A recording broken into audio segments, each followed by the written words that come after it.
Hello everyone, this is Javi Jain. Welcome to our YouTube channel Saraswati Vidya पाठशाला। Friends, सबकी request थी कि C TET पर भी वीडियो बनाई जाए क्योंकि एग्ज़ाम जैन में है, जनवरी 2021। तो उसको देखते हुए मैंने ये वीडियो बनाया है। तो आज का वीडियो का जो टॉपिक है सी टेट का, ये एनवायरनमेंट से लिया गया है और प्लांट पर है। ठीक है, तो हम इसके बारे में ही बात करेंगे। तो खेजड़ी, ये एक वृक्ष का नाम है खेजड़ी। तो यह राजस्थान में पाया जाता है। तो बात करेंगे जो ये खेजड़ी वृक्ष है ये कहाँ पाया जाता है। ये राजस्थान में पाया जाता है। तो जो खेजड़ी का पेड़ होता है वो रेगिस्तानी इलाकों में बहुत ज़्यादा मिलता है। ठीक है, क्यों मिलता है? क्योंकि इसके उगने के लिए पानी की ज़्यादा आवश्यकता नहीं होती। ठीक है, खेजड़ी वृक्ष को उगने के लिए पानी की ज़्यादा आवश्यकता नहीं होती है, इस कारण यह रेगिस्तानी इलाकों में पाया जाता है। ठीक, और इस वृक्ष की और महत्वपूर्ण बातें क्या हैं कि इस पेड़ की छाल से दवाई बनाई जाती है। क्या बनाई जाती है? दवाई बनाई जाती है। और इस पेड़ की लकड़ी में कीड़ा भी नहीं लगता है। ठीक है, अब इस पेड़ की छाल का इस्तेमाल दवा बनाने के लिए किया जाता है और इस पेड़ की लकड़ी में कभी भी कीड़ा नहीं लगता है। ये इस पेड़ की विशेषताएं हैं। ठीक है, इसकी पत्तियों का इस्तेमाल वहाँ पर रहने वाले जानवर अपने भोजन के रूप में भी करते हैं। ठीक है, और इस पेड़ की कलियों का इस्तेमाल, जो पेड़ है इस पे कलियाँ भी हैं, तो इस पे जो कलियाँ हैं उनका इस्तेमाल, कलियों का इस्तेमाल सब्जी बनाने के लिए भी किया जाता है। अब कलियों का इस्तेमाल किसके लिए किया गया? सब्जी बनाने के लिए किया गया है। और इस पेड़ की छाया में बच्चे खेलना पसंद करते हैं। और महत्वपूर्ण बात यह भी है कि यह पेड़ राजस्थान में जोधपुर के निकट खेजड़ी नामक गांव में पाया जाता है। ठीक है, क्या नाम है उस गांव का? जोधपुर के पास में जो गांव है उसका नाम है खेजड़ली।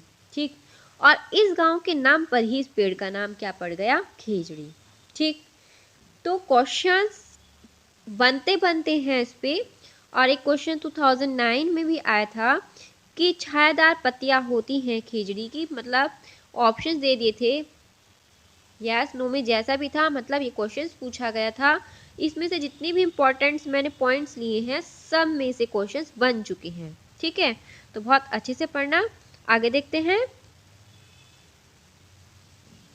एक बात और रह गई कि यहाँ के जो खेजड़ी जहाँ पर है, आई मीन खेजड़ी नामक गांव में है जोधपुर के पास में, तो यहाँ के लोग बिश्नोई कहलाते हैं। क्या कहलाते हैं? बिश्नोई। ठीक, आगे देखते हैं अब।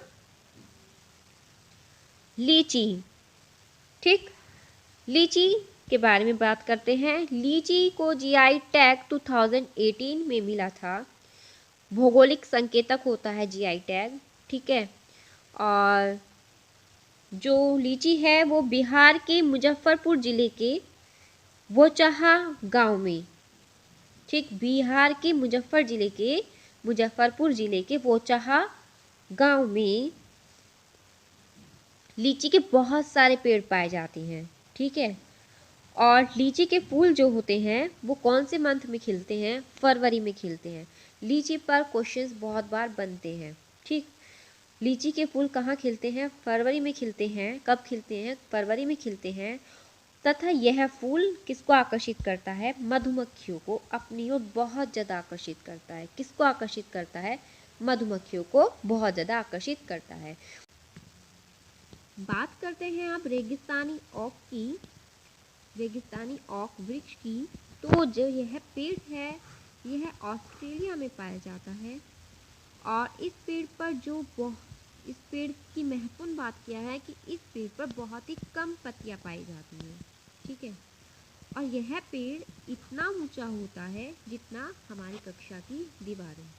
ठीक, भाई कक्षा की जो दीवारें हैं वो काफ़ी ऊंची ऊंची होती हैं। ठीक, तो इस पेड़ की जड़ें जमीन में 30 मीटर, कितनी? 30 मीटर, 30 मीटर तक गहरी होती हैं। ठीक, अर्थात यदि हम 30 पेड़ों को 30 पेड़ों को 30 ट्रीज को जमीन पर लिटा दें तो इसकी जड़ें 30 पेड़ों की 30 ट्रीज की लंबाई के बराबर होती है। ठीक है, तो कहने का मतलब ये है कि यह पेड़ इतना गहरा होता है, 30 मीटर तक गहरा होता है। 30 मीटर गहरे का मतलब यहाँ क्या बताया गया है कि 30 पेड़ों को जमीन पर लिटा दें तो इसकी जड़ें 30 पेड़ों की लंबाई के बराबर होंगी। ठीक, इस पेड़ की जड़ें जमीन में तब तक जाती हैं जब तक पानी इनकी जड़ों तक नहीं जाता। कब तक जाएंगी? जब तक पानी इनकी जड़ों तक नहीं जाता। अगर पानी नीचे है ज़मीन में, काफ़ी उसका लेवल काफ़ी नीचे है, तो तब तक उसकी जड़ें नीचे तक जाएंगी जब तक उनकी जड़ों को पानी नहीं मिलेगा, चाहे वो 30 मीटर हो या 30 मीटर से ज़्यादा हो। ठीक, कहने का अभिप्राय ये है। लेकिन जो मेन इसकी माप बताई गई है, इसका जो लेंथ बताया गया है वो 30 मीटर बताया गया है। अगर एग्जाम में क्वेश्चन बनता है कि इस पेड़ की जड़ें जमीन में कितने मीटर तक नीचे जाती है तो आप 30 पर ही लगाना। ठीक, जब इस इलाके में पानी की बहुत ज़्यादा कमी हो जाती है, ठीक है, तब यहाँ के लोग इस पेड़ की जड़ों के पास इस पेड़ के तने में, ठीक है, तब क्या करते हैं वहाँ के लोग, इस पेड़ के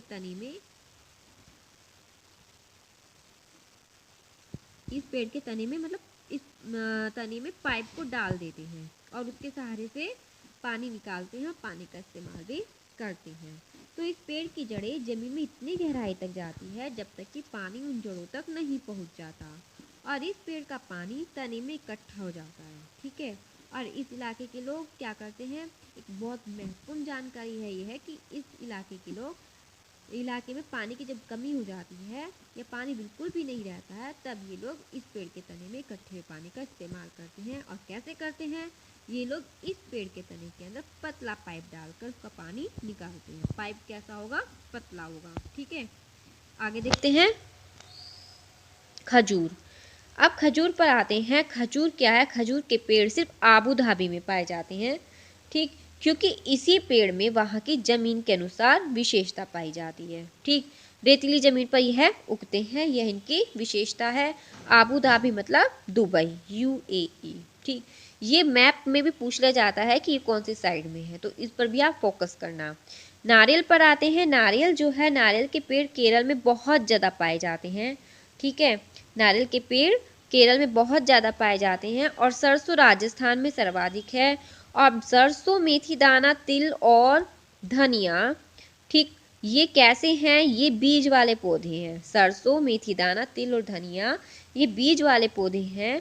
ठीक है, सरसों के पौधों की पत्तियों का इस्तेमाल सब्जी बनाने के लिए व बीज का इस्तेमाल तेल बनाने में किया जाता है। इस बात से आप एकदम अवगत होंगे, सभी को पता होगा कि सरसों के पौधों की पत्तियों का इस्तेमाल सब्जी बनाने में किया जाता है और सरसों के बीज का इस्तेमाल तेल बनाने में किया जाता है, जिसको हम सरसों का तेल बोलते हैं। ठीक है, आगे देखते हैं शिकारी पौधा या घटपर्णी, इंसेक्टिवायरस प्लांट।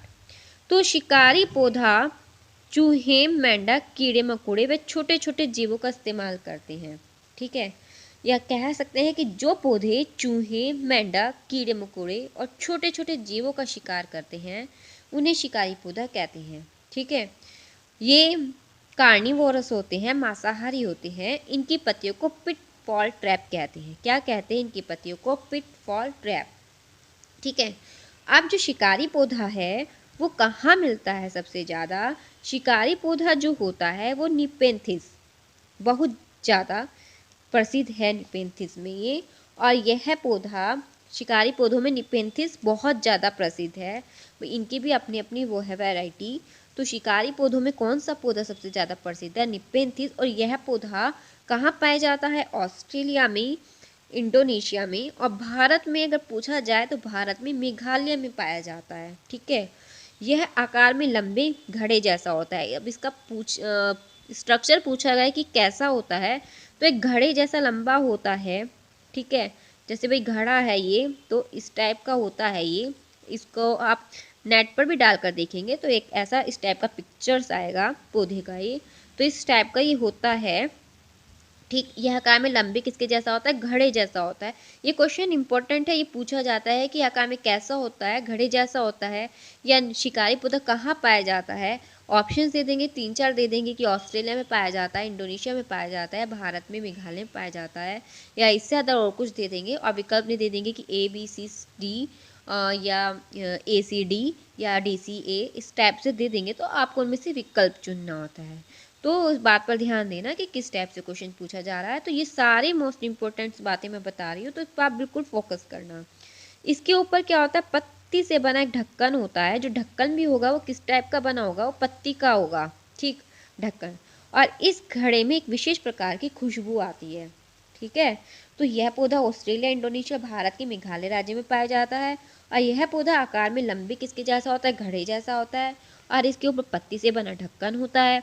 और इस घड़े में एक विशेष प्रकार की खुशबू आती है जो क्या करती है? कीड़ों को अपनी ओर आकर्षित करती है। भाई खुशबू आ रही है तो इससे क्या होगा? कीड़े होंगे वो आकर्षित हो जाते हैं। ठीक है, जैसे ही ये कीड़े पौधों के ऊपर पहुंचते हैं तो पौधा कीड़ों को अपने अंदर क्या कर लेता है? जकड़ लेता है। और इस कारण जब ये जकड़े जाते हैं तो वे बाहर नहीं निकल पाते।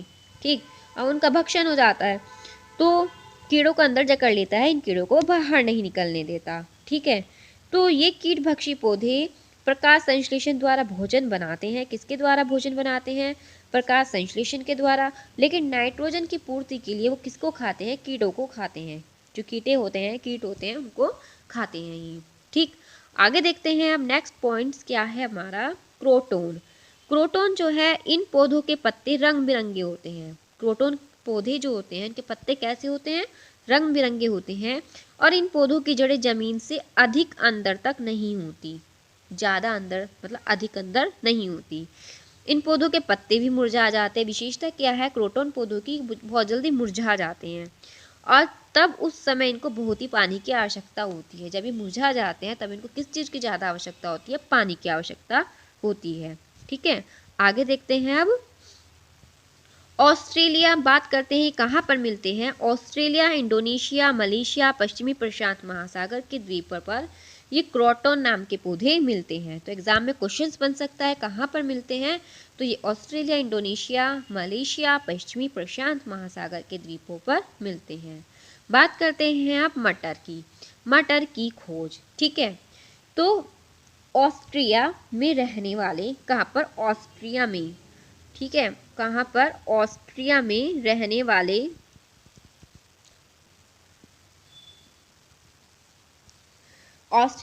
वाले ग्रेगोर मेंडल। नाम क्या है? ग्रेगोर मेंडल ने ही मटर के पौधों पर खोज की थी। किस पर खोज की थी? मटर के पौधों पर।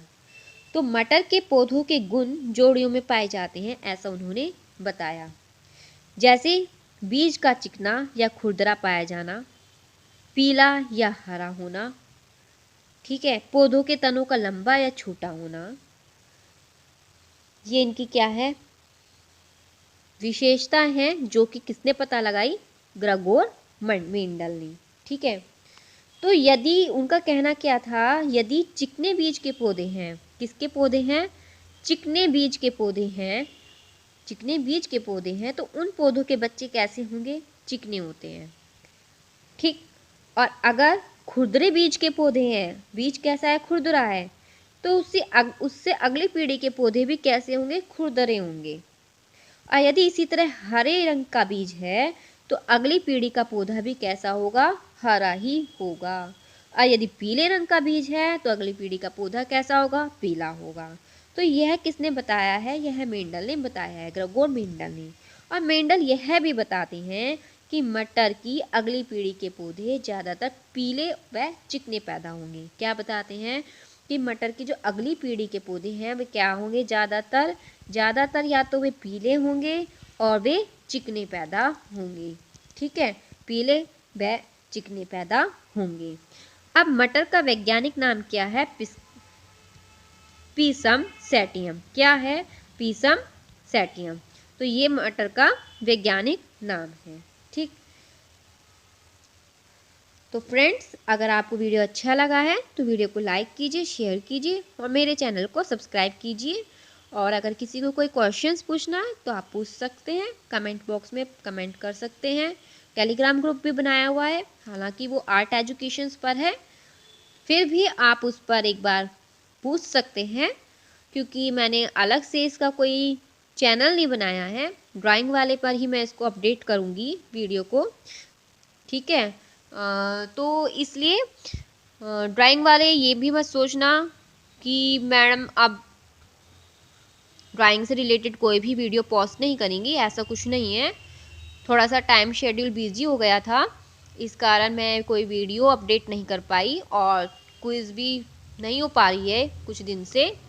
तो अब कंटिन्यू रहेगा सब, तो ठीक है।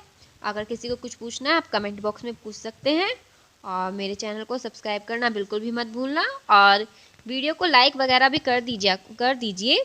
ऐसा मत करना, क्योंकि आप लोग वीडियो देख लेते हो लेकिन लाइक वगैरह करने में थोड़ी कंजूसी दिखा देते हो, तो ऐसा मत करना, ठीक है। Thank you very much.